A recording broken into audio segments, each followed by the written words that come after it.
I'm Sunny. 안녕하세요, 써니입니다.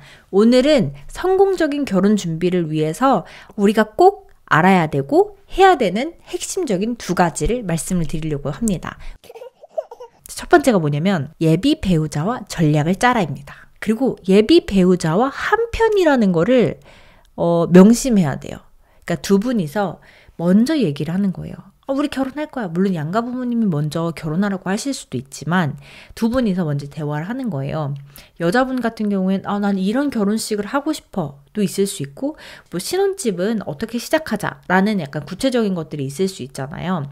그런 것들을 이제 서로 진솔하게 대화를 해봐야 되겠죠. 막상 뭐 이렇게 좀 컨셉을 잡고 연애를 하다가 이제 결혼 준비하니까 사실은 우리 집이 이러면 사실은 조금 성공적인 결혼 준비나 좀 그런 것들에 가기가 좀 어려울 수 있어요. 왜냐면, 결혼 준비를 하면서 이제 사실 자기가 어떤 컨셉팅을 했던 걸 다 까놓고 이제 얘기를 해야 되니까 서로가 힘들 수 있거든요. 그리고 그 과정에서 소갈이가 있을 수 있겠죠. 그래서 사실은 연애를 할 때부터 좀, 편안하게 잘, 이제, 인격적인 대화를 잘 해야 되는데, 이제, anyway, 어쨌든 저희가 결혼 준비를 하잖아요. 두 분이서 결혼에 대한 어떤 본인들이 그리는 이상적인 결혼에 대해서 이제 충분히 얘기를 하는 거예요. 대화를 하면서 남들은 다 혼수는 한다는데 나는 혼수는 안 했으면 좋겠어. 그럼 안 할 거면 어떻게 할 거냐. 평소에 양가 부모님께서 생각하셨던 어떤 혼수에 대한 것도 있을 수 있고 아니면 결혼식장에 대한 것도 있을 수 있고 예를 들어서 뭐 남자분이 지방에 사세요. 그러니까 부모님이 다 지방에 계세요. 그리고 여자분은 서울에 있어요. 그럼 이 결혼식장을 구하는 것부터 양쪽이 다 서로 뭔가 의견이 다를 수 있거든요. 그러면 남자와 여자분이 우리 결혼식장은 어떻게 할까? 뭐 그 결혼식장은 그래 그럼 서울에서 하고 나는 차라리 피로연은 어디서 하고 싶어. 이런 약간 디테일한 것들 우리가 평소에 양가 부모님의 생각들을 이제 알 수 있었던 어떤 그런 것들을 진솔하게 둘이 얘기를 하는 거예요. 그래서 우리의 결혼은 이렇게 할 거다라는 이 뼈대를 먼저 세우는 거예요. 세우고 나서 그 다음에 이제 그 둘이 입이 좀 맞춰진 다음에 말이 맞춰진 다음에 그 다음에 이제 양가 부모님한테 우리가 이제 결혼을 하려고 하는데 이런 결혼 생활 이런 결혼식을 준비하고 싶다. 이렇게 하고 싶다. 부모님 생각은 어떠냐라고 그 다음에 가는 거예요. 그러니까 먼저 두 분이서 진솔하게 대화를 좀 한 다음에 그 다음에 가서 얘기를 하는 거예요. 그냥 무작정 가가지고 결혼할 건데 엄마 뭐 어떻게 할 거야? 뭐 어떻게 절대 안 됩니다. 절대 안 돼요. 둘이 먼저 얘기를 해야 돼요. 근데 결혼식의 준비와 끝을 처음부터 끝까지 핵심적인 전제가 뭐냐? 예비 배우자와 저는 한편이다. 예비 배우자와 나는 한편이다. 전략적 동지다. 이렇게 생각을 해야 됩니다. 혼수 하나만 놓고 예를 들어 시부모님께서 그래도 너네가 혼수 안 한다고 해도 이 정도는 해야지. 뭐 예를 들어서 그래도 뭐 그 보석은 해와야지. 이런 사람들이 있어요. 그래도 샤넬백은 해와야지. 이런 시어머니들이 있을 수 있어요. 그리고 뭐 친정에서는 아무리 그래도 너네가 혼수를 안 한다고 해도 친척들한테 이불을 안 돌리는 거는 예의가 아니야. 이불이라도 다 해야지. 뭐 이바지 음식이라도 해야지. 막 이 양가 부모님이 각자 생각하는 결혼식에 대한 결혼 준비에 대한 생각이 다 다를 수 있거든요.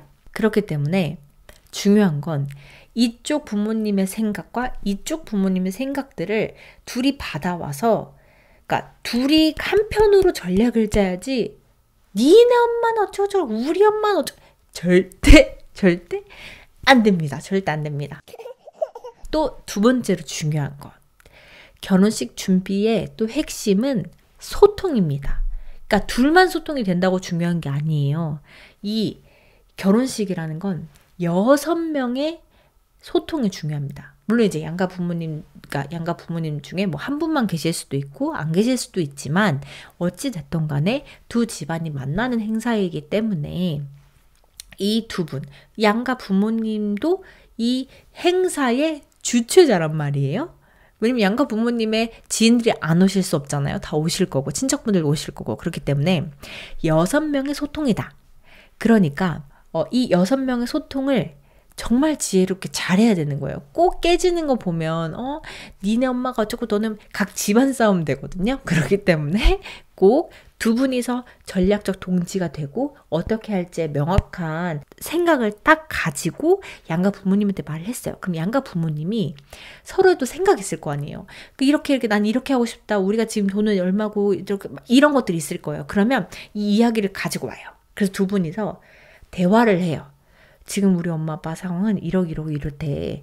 남편이 근데 이런 건 이렇게 돼. 그러니까 솔직하고 진솔하게 인격적으로 대화를 하는 거예요. 대화를 하다 보면 서운한 마음이 들 수도 있고 뭐 할 수도 있겠죠. 하지만 근데 우리는 이렇게 했으면 좋겠어 라고 둘이 말을 맞추죠. 말을 맞추면 누가 가서 얘기를 해야 될까요? 각자 부모님한테 자기가 가는 거예요. 그리고 나쁜 역할, 고집 부리는 역할, 떼쓰는 역할 다 본인이 하는 거예요. 본인 부모님한테. 그래서 저쪽 집안에서 이렇게 한다고 했는데 엄마 아빠는 어떻게 이럴 수가 있어. 절대. 그러니까 양가 부모님, 그러니까 상대편의 부모님의 말을 들은 걸 절대 우리 부모님한테 전달하지 마세요. 전달하지 마시고요. 둘이 전략적으로 합의가 된 내용을 가지고 이쪽에서 이렇게 얘기했대. 이쪽의 입장이 이렇대가 아니라 우리 둘은 이렇게 하고 싶어요 라고 가야 돼요. 나는 이렇게 하고 싶어. 나는 이렇게 하고 싶어로 가야 부모님도 아유 우리 자식이 이렇게 하니까 그런가 보다 이렇게 생각하지. 저쪽 부모님 이렇게 했다 그러면 우리가 또 괜히 또 이렇게 약간 문제가 될 수 있습니다. 그렇기 때문에 각 부모님에게 양가 부모님이 얘기를 들어왔어요. 가지고 왔어요. 둘이 전략을 짜요. 전략을 짠 다음에 입을 맞춰요. 그렇게 이렇게 하자라고 하면 이거에 대해서 얘기하는 어떻게 보면 나쁜 역할을 하는 사람 아니면 뭐 어떻게 보면 누구의 의견을 꺾어야 될 수도 있으니까 나쁜 역할을 하는 사람은 본인이 되는 거예요. 다시 가서 우린 이렇게 하기로 결정했어. 이렇게 했으면 좋겠어. 엄마 아빠 생각 어때? 그럼 설득을 양쪽을 각자 하는 거죠. 그리고 또 만약에 안 돼. 예를 들어서 10을 요구했는데 뭐 우리는 1을 원해. 그래서 안 돼. 1을 할 거야. 근데 부모님이 그래도 야 3은 해야지. 그래? 한번 좀 고민해 볼게요. 라고 하고 와서 근데 3을 해야 된다는데 어떻게 생각해? 1로 할까? 막 얘기를 하는 거예요. 전략적으로 소통을 하는 거죠. 그러면 그래 엄마한테 그러면 1을 할 테니까 대신에 다른 거를 우리가 이렇게 하자. 라는 어떤 소통을 둘이 굉장히 잘해야 된다. 자 그러면 오늘은 여기까지. 다음 시간에 만나요. 안녕.